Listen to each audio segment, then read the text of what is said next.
क्या आप जानते हैं कि माँ गंगा को जाह्नवी नाम क्यों मिला? यह नाम सिर्फ एक संयोग नहीं बल्कि इसके पीछे एक अद्भुत पौराणिक कथा है।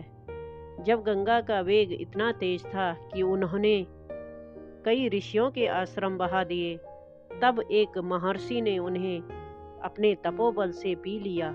यह सुनकर आश्चर्य हुआ।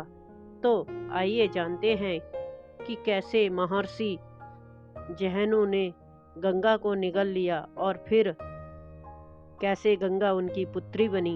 यह कथा हमें क्या सिखाती है? क्या यह सिर्फ एक पौराणिक घटना थी या इसमें हमारे जीवन के लिए भी कोई संदेश छिपा है? वीडियो को अंत तक देखें क्योंकि हम इस कथा को गहराई से समझेंगे। तो चलिए शुरू करते हैं आज की विशेष कथा, महर्षि जाह्नू और माँ गंगा की दिव्य लीला। बहुत समय पहले की बात है। महर्षि जाह्नू एक महान तपस्वी थे। वे गंगा के तट पर अपनी तपस्या में लीन थे। राजा भगीरथ ने अपने पूर्वजों यानी सगर के 60,000 पुत्रों को मोक्ष दिलाने के लिए कठोर तपस्या की, जिससे प्रसन्न होकर भगवान शिव ने गंगा को पृथ्वी पर उतारने का वरदान दिया।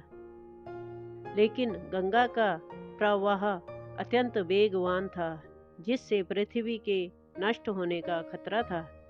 इसलिए भगवान शिव ने अपनी जटाओं में गंगा को रोक लिया और बाद में धीरे धीरे उसे धरती पर प्रवाहित किया।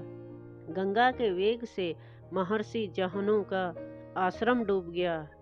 जब माँ गंगा पृथ्वी पर उतरी तो उनका प्रवाह अत्यंत तीव्र था। वे भगीरथ के पीछे पीछे चल रही थी, लेकिन उनका प्रवाह इतना तेज था कि उन्होंने कई आश्रमों और वनों को बहा दिया।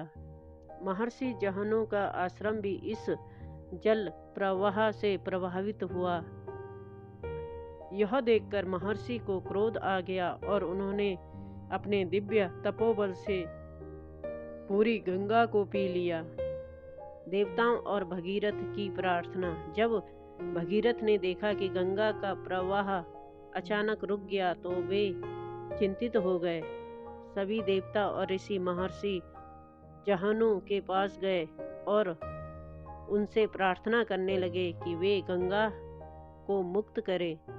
भगीरथ ने भी गंगा को छोड़ने की प्रार्थना की ताकि उनके पूर्वजों का उद्धार हो सके।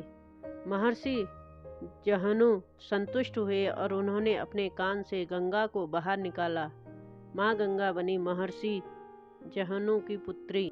क्योंकि गंगा महर्षि जाह्नू के शरीर से बाहर निकली थी, इसलिए उन्हें उनकी पुत्री के रूप में अपनाया गया। तभी से माँ गंगा को जाह्नवी कहा जाने लगा, जिसका अर्थ है जाह्नू की पुत्री। कथा से मिलने वाले महत्वपूर्ण जीवन संदेश। महर्षि जाह्नू क्रोधित हुए, लेकिन उन्होंने संयम और न्याय का पालन किया। इससे हमें सीखने को मिलता है कि क्रोध को सद्भाव में बदलना चाहिए। व्यक्ति और भक्ति और प्रार्थना की शक्ति। जब देवताओं और भगीरथ ने प्रार्थना की तो महर्षि जाह्नू ने गंगा को मुक्त कर दिया। इससे पता चलता है कि सच्ची भक्ति और श्रद्धा से असंभव कार्य भी संभव हो जाते हैं। संतों और ऋषियों का सम्मान। गंगा कितनी भी पवित्र हो, लेकिन उन्हें एक ऋषि के सम्मान को ठेस नहीं पहुंचानी चाहिए थी। इसका अर्थ है कि ऋषि मुनियों और ज्ञानियों का सम्मान करना अनिवार्य है। गंगा का महत्व। इस कथा के माध्यम से हमें यह भी पता चलता है कि माँ गंगा केवल एक नदी नहीं बल्कि दिव्य शक्ति और ऋषियों की कृपा से संजीवनी समान है।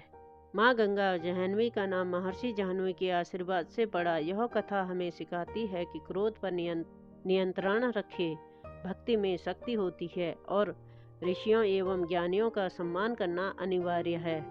अगर आपको यह कथा पसंद आई हो तो इसे दूसरों के साथ साझा करें और सनातन संस्कृति के बारे में अधिक जानने के लिए हमारे चैनल को सब्सक्राइब करें। हर हर गंगे, जय सनातन धर्म।